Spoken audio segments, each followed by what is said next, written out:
इसे कली काल कहा जाता था क्योंकि लोग एक दूसरे के साथ भयानक चीजें करते थे।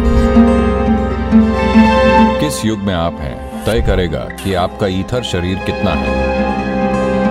लोग अभी भी यही कह रहे हैं कि ये कलयुग है, कलयुग है, क्योंकि कृष्ण ने कहा था कि ये कलयुग है। लेकिन हम अगला कदम कैसे लेते हैं या अगली पीढ़ियां कैसे जीती हैं, इसे हम ही तय करते हैं।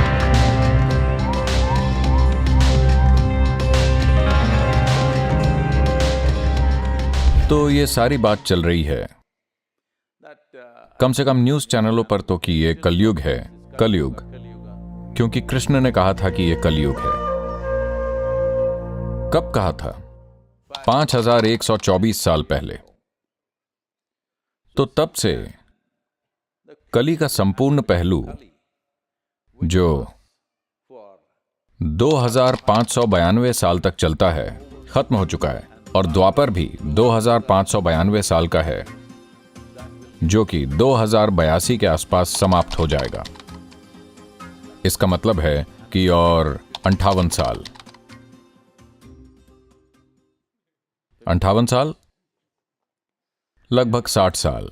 अगर आप 60 साल और जीते हैं तो आप त्रेता युग देखेंगे। इसका मतलब यह नहीं है कि एक दिन अचानक ये त्रेता बन जाएगा।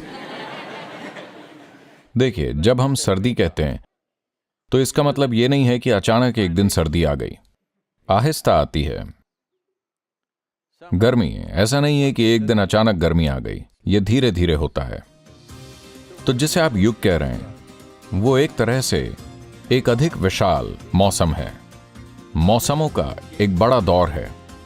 मौसमों में, सर्दियों में पेड़ एक तरह से होते हैं, जानवर एक तरह से होते हैं, वसंत में वो दूसरी तरह से होते हैं, गर्मियों में और अलग तरह से होते हैं। इसी तरह इस धरती पर जीवन इन अलग अलग युगों में अलग अलग तरह से होगा, क्योंकि ये मौसमों का एक सुपर सिस्टम है। तो कली वो समय है दीर्घ वृत्तीय चक्र के सबसे दूर के छोर पर होते हैं।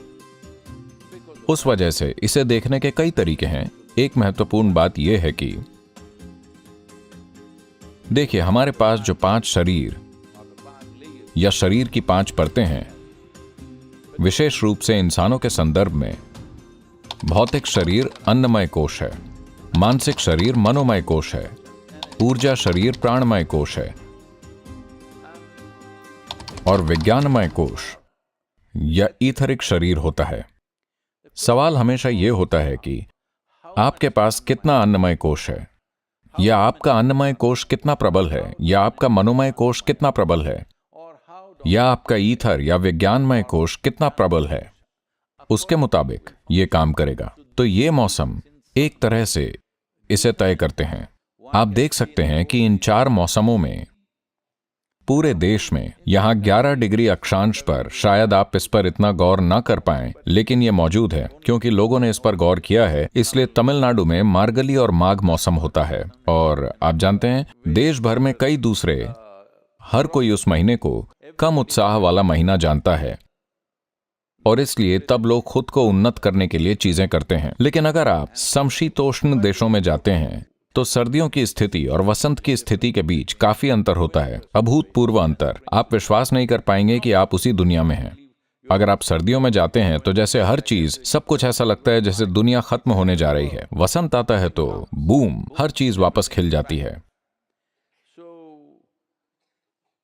तो कम से कम गोलार्ध के इस हिस्से में या गोलार्ध के उत्तरी हिस्से में ये ऐसा ही है। दक्षिणी गोलार्ध में ये उल्टा है, लेकिन वही चीजें होती हैं। तो इसी तरह सुपर साइकिल में भी वही चीजें होती हैं, लेकिन मनुष्य के संदर्भ में आपका भौतिक शरीर प्रमुख है या मानसिक शरीर प्रमुख है, ऊर्जा शरीर प्रमुख है या ईथरिक शरीर प्रमुख है, यह उस पर निर्भर करता है। जहां ये नियमित वार्षिक चक्र भी कुछ हद तक इन्हें तय करते हैं, लेकिन सुपर साइकिल बहुत कुछ तय करती है। किस युग में आप हैं तय करेगा कि आपका ईथर शरीर कितना है। इसका मतलब यह नहीं है कि यह पूरी तरह से निर्णायक है।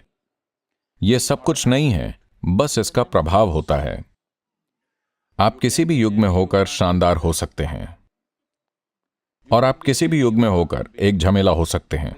इस सब का यह अनुभव आपके अच्छे या बुरे होने का सवाल नहीं है। या आप लोग कहते फिरते हैं, देखिए, जिस पल आप किसी चीज के बारे में पूर्वाग्रह रखते हैं तो कोई व्यक्ति पापी बन जाता है और कोई व्यक्ति संत बन जाता है। यह कैसे होता है? आप कुछ मूल्य निर्धारित करते हैं, अगर कोई उस पर खरा नहीं उतर पाता तो वो पापी है, अगर कोई उस पर खरा उतरता है तो वो संत है। लेकिन ये मूल्य अलग अलग जगहों में, युगों में, समय समय पर बदलते रहते हैं। ये बदल रहे हैं, वो महत्वपूर्ण नहीं है। महत्वपूर्ण बात यह है कि हम समझते हैं कि जब हम यहां हैं तो हम जो हैं, हम अपने भीतर जो कर रहे हैं, हम उसका परिणाम हैं। अब सवाल बस इतना है कि हम अपने भीतर जो कर रहे हैं वो जागरूकता में हो रहा है या बेहोशी में। अगर हम जागरूकता में कर रहे हैं तो परिणाम वैसा ही होगा जैसा हम चाहते हैं। अगर बेहोशी में कर रहे हैं तो परिणाम रैंडम या बेतरतीब होगा, और रैंडम परिणाम बहुत दर्दनाक हो सकता है, परेशानी भरा, कभी कभी आपके लिए, ज्यादातर समय दूसरों के लिए। हेलो, अगर आप पागलों की तरह बर्ताव करने लगें तो आप बेशक परेशान होंगे, लेकिन आपको ज्यादा ध्यान मिल सकता है, लेकिन दूसरों को बहुत तकलीफ होती है, आपके आसपास के लोगों को। तो ये पहलू सब कुछ तय नहीं करते, लेकिन ये एक आम प्रभाव है। तो कलियुग के दौरान, जो 2000 से अधिक साल पहले खत्म हो चुका है, इसे कली काल कहा जाता था, क्योंकि लोग एक दूसरे के साथ भयानक चीजें करते थे। उसमें न केवल भयानक चीजें की गईं, उन्होंने इसे बड़े पैमाने पर किया। इसका मतलब यह नहीं है कि हमने द्वापर युग में भयानक चीजें नहीं की, हमने भी की, लेकिन फिर भी वो सामान्य नहीं है। कम से कम हम जानते हैं कि वो गलत है। यही बड़ा अंतर है। अगर आप कुछ भयानक कर रहे हैं तो कम से कम आप जानते हैं कि यह नहीं करना चाहिए। अगर आपको लगता है कि यह सही चीज है, तब यह अलग मामला है, क्योंकि फिर सुधार की कोई गुंजाइश ही नहीं है। वो दुनिया का तरीका बन जाएगा, जो जैसा कि अतीत में था। कई चीजें जो हमें मनुष्य के कर सकने के लिए असंभव लगती थीं, आमतौर पर अतीत में की गईं, और उन्हें सही काम के रूप में स्वीकार किया गया। तो हमें इसका इंतजार नहीं करना है। देखिए, इसने इंतजार नहीं किया, अभी गर्मी नहीं आई है, लेकिन यह हमें पहले से ही पसीना दे रही है। क्यों ना हम भी समय के एक कदम आगे रहें? हेलो। तो इसलिए यह बहुत महत्वपूर्ण है। पिछली पीढ़ियों ने किसी चीज के लिए नींव रखी है या नहीं, वो तय करता है कि अगली पीढ़ी कितना निर्माण करेगी, है ना? यह घर के लिए लागू होता है, यह राष्ट्र के लिए लागू होता है, यह आपकी चेतना के लिए लागू होता है। लोगों ने कितनी नींव बनाई है, वो तय करेगा कि आने वाली पीढ़ियां कितना करेंगी। तो समय के लिहाज से हम यहां पर हैं। हो सकता है कि हम उस शानदार महल को न देख पाएं जो इसके ऊपर बनाया जाएगा, लेकिन कम से कम आपने नींव तो बनाई, और शायद आपने एक काल्पनिक कमरा भी बनाया और उसका आनंद भी लिया, छोटा सा महल, जिसकी हम कई तरह से शुरुआत कर रहे हैं।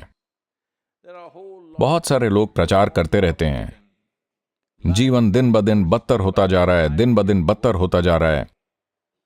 लेकिन कृपया इस चीज पर गौर करें, 500 साल पहले लोग यहां कैसे रहते थे, आज हम कैसे रह रहे हैं। क्या हर चीज बेहतर नहीं है? खासतौर पर महिलाएं। आपको जोर से हां कहना होगा, क्योंकि इस धरती पर महिलाओं के लिए जीवन कभी भी इतना अच्छा नहीं रहा है पूरी दुनिया में।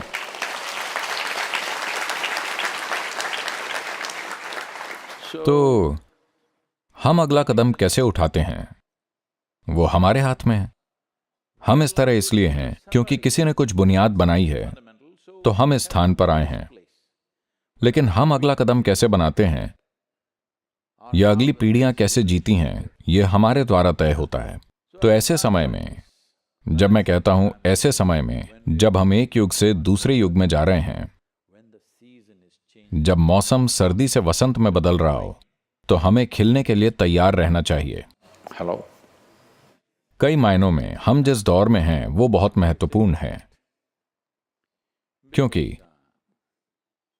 शायद मैं इसे नहीं देख पाऊंगा, मैं इसे नहीं देखूंगा, लेकिन आप में से कई युवा लोग इसे देखेंगे कि हम द्वापर युग से त्रेता युग में जा रहे हैं।